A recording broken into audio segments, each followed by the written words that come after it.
세상을 살아가는 동안에 나의 힘을 의지할 수 없으니 기도하고 낙심하지 말 것은 주께서 참 소망이 되심이라. 다시 한번 이 세상을 살아가는 동안에 나의 힘을 의지할 수 없으니 기도하고 낙심하지 말 것은 주께서 참 소망이 되심이라. 하나님의 꿈이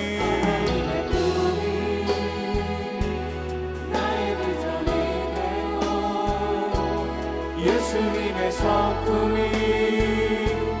나의 인격이 되고 성령님의 권능이 나의 능력이 되길 원하고 바라고 기도합니다. 주의 길을 걸어가는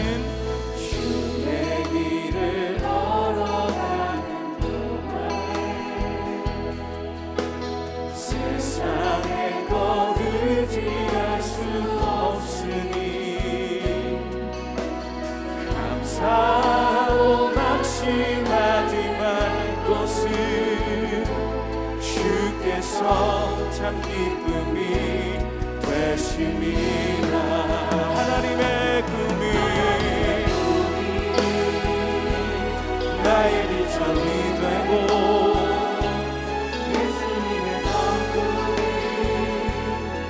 인격이 되고 성령님의 권능이 나의 능력이 되길 원하고 바라고 기도합니다. 하나님의 꿈이 나의 비전이 되고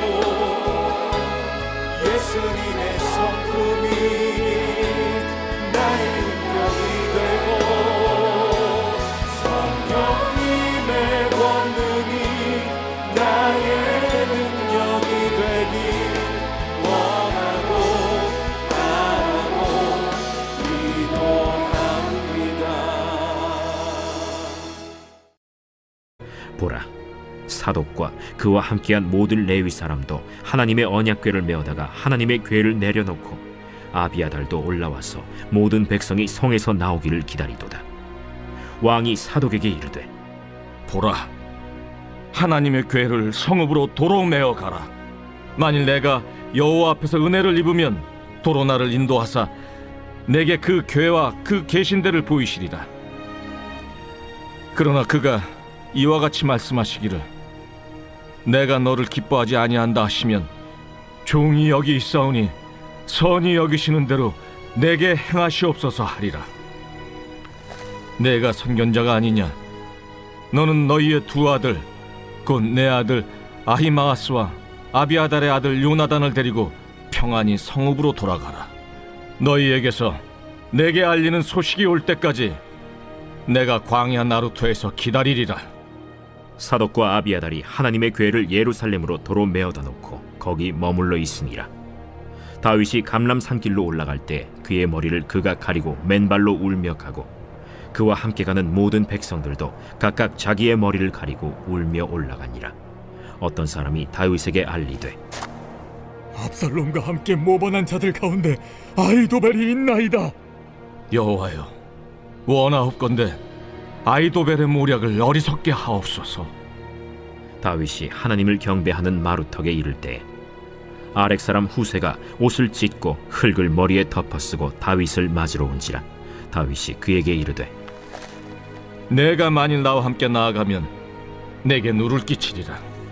그러나 내가 만일 성읍으로 돌아가서 압살롬에게 말하기를 왕이여 내가 왕의 종이니이다. 전에는 내가 왕의 아버지의 종이었더니 이제는 내가 왕의 종이니이다 하면 내가 나를 위하여 아히도벨의 모략을 패하게 하리라. 사독과 아비아달 두 제사장이 너와 함께 거기 있지 아니하냐? 내가 왕의 궁중에서 무엇을 듣든지 사독과 아비아달 두 제사장에게 알리라. 그들의 두 아들 곧 사독의 아히마아스와 아비아달의 요나단이 그들과 함께 거기 있나니 너희가 듣는 모든 것을 그들 편에 내게 소식을 알릴지니라 하는지라.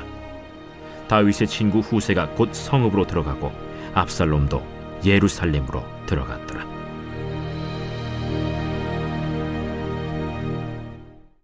할렐루야. 오늘도 하루를 말씀과 기도로 시작하시는 우리 사랑하는 성도님들을 주님의 이름으로 사랑하고 축복합니다.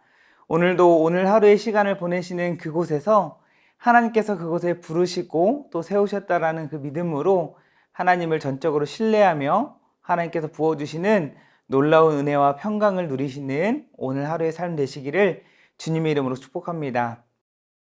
사랑하는 성도님들, 혹시 삶은 달걀을 좋아하시나요? 삶은 달걀은 익기의 정도를 따라서 반숙, 완숙 이렇게 나눕니다. 팔팔 끓는 뜨거운 물에 좀 덜 익히면 반숙이 되고 그것보다 더 끓는 물에 오래 익히면 완숙이 됩니다. 그 뜨거운 물에 오래 둘수록 달걀이 더 익고 완전히 익는 것이죠.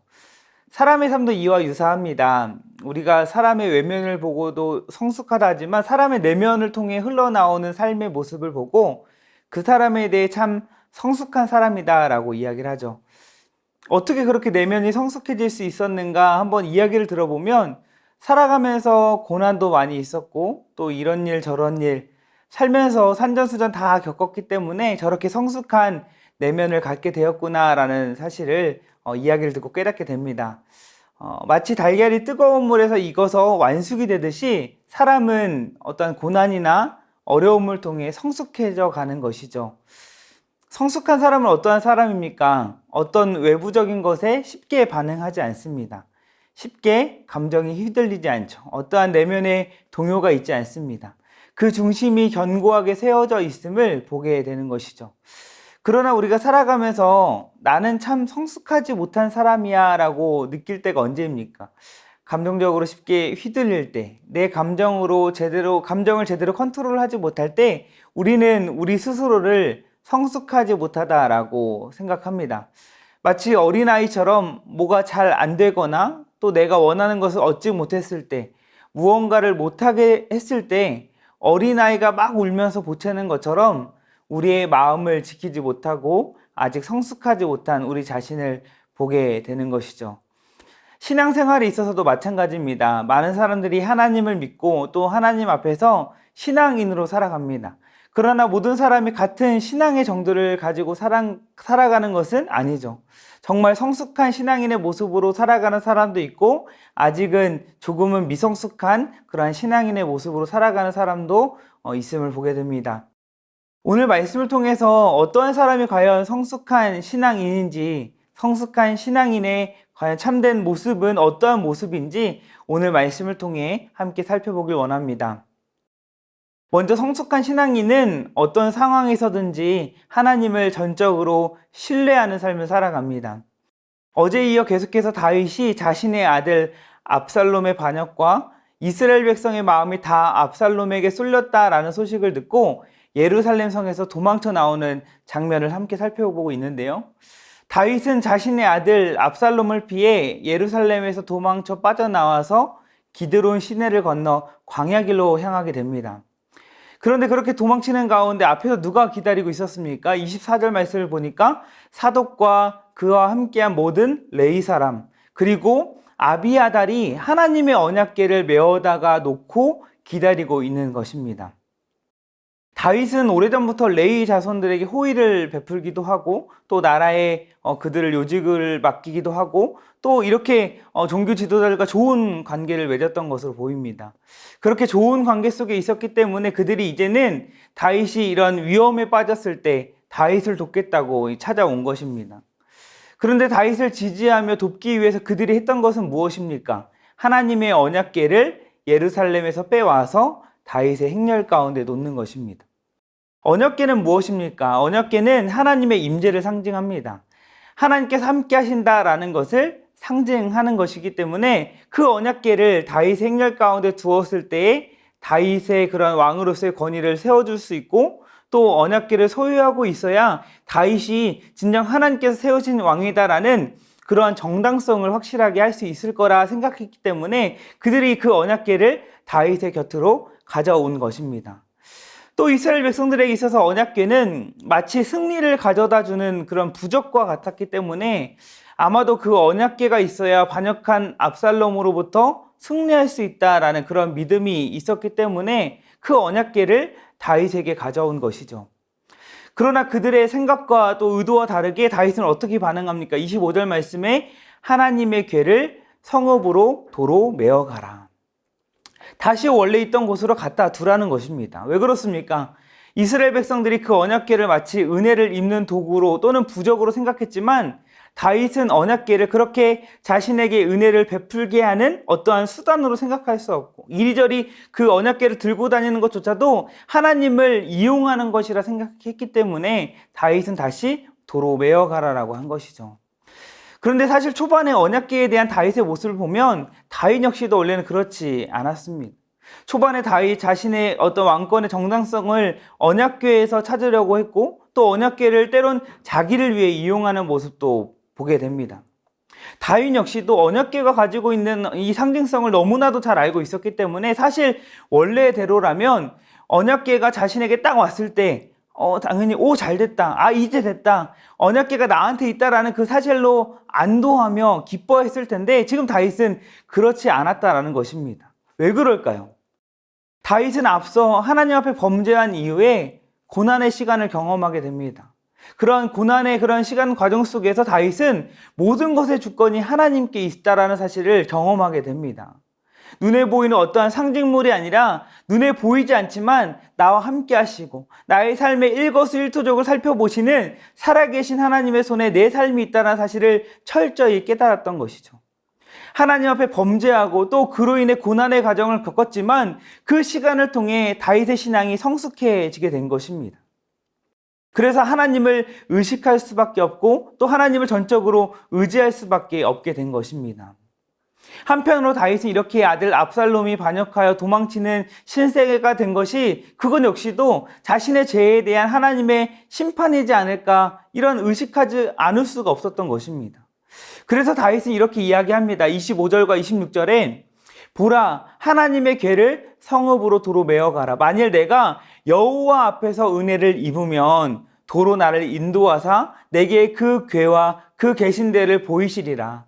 그러나 그가 이와 같이 말씀하시기를 내가 너를 기뻐하지 아니한다 하시면 종이 여기 있사오니 선히 여기시는 대로 내게 행하시옵소서 하리라.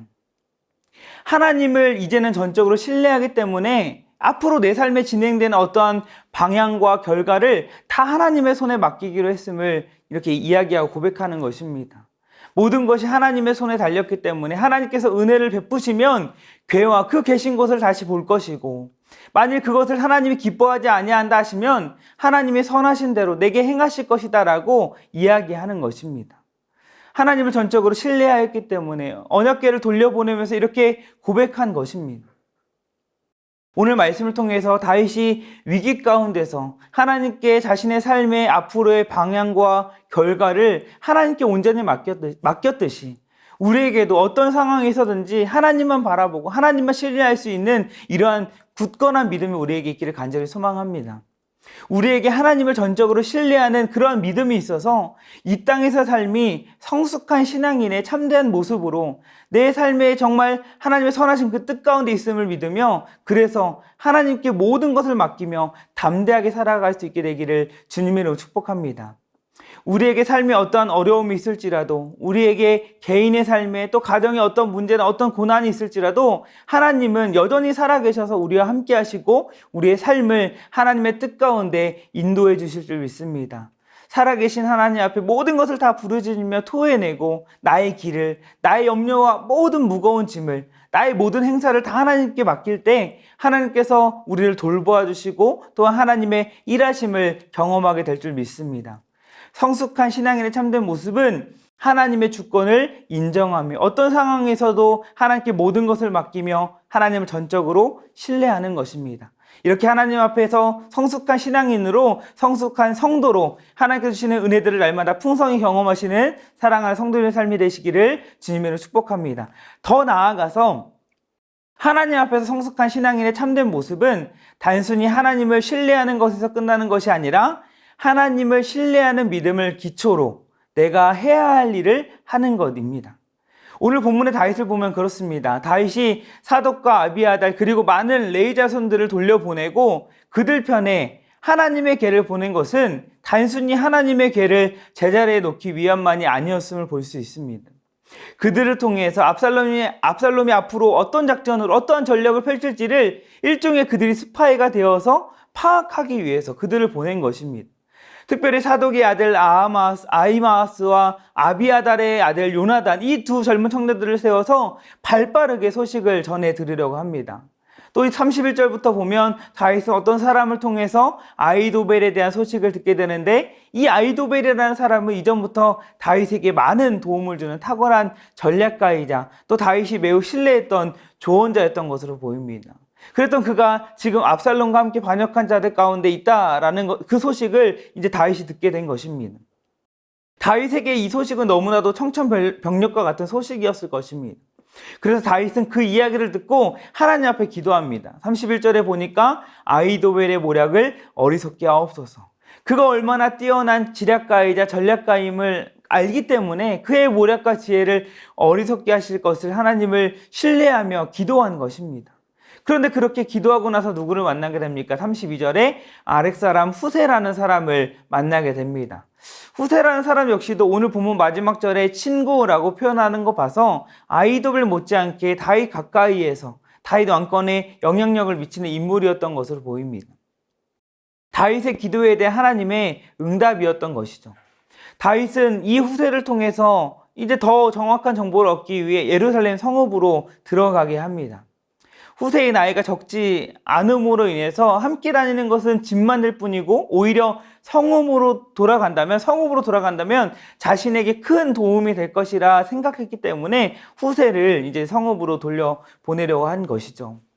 후세는 다윗의 왕권에 영향력 있는 인물이었기 때문에 그런 후세가 압살롬에게 가서 충성을 선언한다면 너무나 큰 인정을 받을 것이고, 그러면 후세가 이제 다윗과 관련하여 압살롬이 세우는 전략을 알아내고 사독과 아비아달 그리고 그 아들들로부터 그런 소식을 전해 듣게 되는 것이죠. 그런 그림을 그린 것입니다.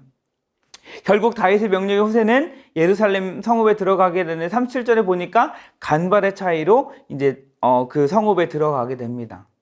최악의 상황에서 여전히 다윗과 함께 하시는 그런 다윗의 삶을 인도하시는 하나님의 인도하심을 극적으로 보여주고 있는 것이죠.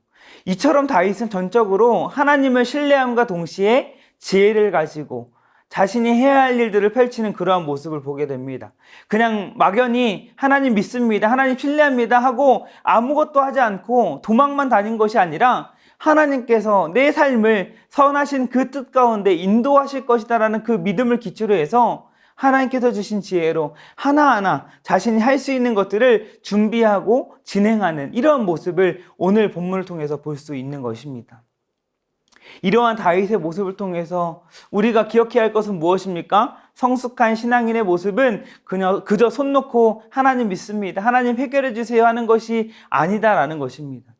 우리는 물론 유한한 사람이기 때문에 무한하신 하나님의 뜻을 온전히 알 수는 없지만 내 삶이 하나님의 뜻 안에 있음을 믿으며 계속해서 기도함으로 또 내가 해야 할 일을 하는 것이 성숙한 신앙인의 모습이다라는 것입니다. 가정에 어떠한 문제로 인해 어려움이 있다면 우리의 가정이 하나님의 뜻 안에 있음을 신뢰하면서 또 내가 할 수 있는 일을 하는 것입니다. 전문 상담가의 상담을 받는다든지 치료가 필요한 상황이라면 전문 의사에게 가서 치료를 받는다라든지, 이것이 바로 올바른 믿음을 가진 신앙인의 모습이다라는 것이죠. 그저 기도만 한다고 모든 것이 다 해결되는 것은 아닙니다. 어떤 어려움과 고난, 시련으로 인해 감정적으로 우리의 마음이 연약하기 때문에 약간은 흔들릴 수 있지만 그 중심만큼은 흔들리지 않고 하나님을 향해 있는 그 사람, 내 삶이 하나님의 주권 아래 있음을 믿고 하나님을 의지하며 나아가는 사람, 또 더 나아가서 내가 해야 할 일을 하는 사람, 이러한 사람이 진정한 성숙한 성도, 신앙인의 참된 모습이다라고 할 수 있는 것입니다. 그런데 우리가 또 더 기억해야 할 것은 그러한 점에서 정말 우리의 성숙한 신앙인의 참된 롤 모델이 누구냐라는 것입니다. 우리의 성숙한 신앙인의 참된 롤 모델은 바로 예수 그리스도이십니다. 오늘 말씀을 보면 다윗이 예루살렘 성에서 나와서 기드론 평지를 지나 감람산에 오르게 되는데 이 길을 약 1000년 뒤에 걸으시고 기도하신 분이 누구십니까? 바로 예수 그리스도이시죠. 예수님은 이 감람산 서쪽 기슭인 겟세마네 동산에서 이렇게 기도하십니다. 마태복음 26장 39절에 내 아버지여 만일 할만하시거든 이 잔을 내게서 지나가게 하옵소서. 그러나 나의 원대로 마시옵고 아버지의 원대로 하옵소서. 예수님은 이 땅에 육신을 입고 오셔서 하나님의 주권 아래에서 하나님의 뜻대로 행하며 하나님의 말씀대로 사셨음을 우리는 성경을 통해 볼 수 있습니다. 하나님이신 예수님은 하나님의 주권 아래서 예수님께서 이 땅에 오신 목적대로 또 자신이 하셔야 할 일들을 묵묵히 하셨습니다. 그냥 기도만 하신 것이 아니라 틈틈이 기도도 하시면서 묵묵히 많은 사람들을 가르치시고 또 병든 자들을 고치기도 하시고 죽은 자를 살리기도 하시고 복음을 전파하신 이러한 다양한 사역들을 감당하신 것이죠. 제 때문이 아닌 하나님께서 맡겨진 사명을 감당하시느라 또 조롱과 모욕, 고난도 당하시고 심지어는 아무 죄 없으심에도 불구하고 우리의 죄값을 대신 지불하시기 위해 십자가에 못 박혀 죽으신 예수님. 그런 면에서 오늘 본문 사무엘 하에서 나오는 다윗보다도 훨씬 예수님의 삶의 모습이 더 완벽한, 완전한, 성숙한, 정말 우리가 믿고 따라가야 할 신앙인의 참된 모습이라고 할 수 있는 것입니다. 말씀을 정리합니다. 오늘도 하나님의 말씀을 통해서 내 삶이 하나님의 주권 아래 있다는 사실을 기억할 수 있기를 바랍니다. 또한 하나님의 주권 아래에서 그것을 근본으로 해서 내가 해야 할 일들을 담대히 하나님께서 어떻게 인도하실지는 알 수 없지만 하나님 앞에 모든 것을 맡긴다는 마음으로 그러한 마음으로 감당하시는 사랑하는 성도님들의 삶이 되시길 바랍니다. 더욱 성숙한 신앙인의 참된 모습을 보여주신 예수님을 닮아서 하나님의 일하심을 경험하며 하나님께서 베풀어 주시는 놀라운 은혜들을 누리시는 사랑하는 성도님의 삶이 되시기를 주님의 이름으로 축복합니다. 이 시간 주신 말씀을 놓고 함께 기도하며 나아가길 원합니다. 하나님보다 눈에 보이는 것을 의지했던 지난날의 삶을 회개합니다. 어떤 상황에서든지 하나님을 찾고 하나님을 전적으로 신뢰하는 삶을 살게 하옵소서. 막연히 하나님을 믿는 것이 아니라 내 삶이 하나님의 선하신 뜻 아래 있다는 사실을 기초로 하여 적극적으로 내가 할 일은 하는 성숙한 신앙인의 삶이 되게 하옵소서. 말씀과 기도를 통해 영적인 분별력과 믿음을 주시고 더욱 예수님을 닮아 성숙한 신앙인의 모습으로 살아가게 하옵소서. 이어서 행복축제를 위해 기도하겠습니다. 이번 행복축제를 통해 온 교회와 성도가 구원의 감격과 전도의 열정으로 뜨겁게 타오르게 하사 전파하는 교회로서의 사명을 넉넉히 감당하게 하소서. 기도하며 작정한 VIP 전도 대상자들의 마음을 주의 은혜로 덮어주사 이번 행복축제를 통해 우리의 영원한 생명이요 소망 되시는 예수님을 만나고 더사나이 교회 한 가족이 되는 기쁨과 감사가 넘치게 하소서. 행복축제를 준비하는 모든 과정 속에 주의 일하심을 보게 하시고 11월 11일과 13일에 강사로 세우신 정선희 집사님과 강신일 장로님 그리고 이인옥 목사님에게 성령의 능력을 던져주사 말씀과 삶의 간증을 통해 복음이 온전히 선포되어지게 하소서. 오늘 들은 말씀과 또한 행복축제를 위해서 이 시간 함께 기도하며 나아가겠습니다.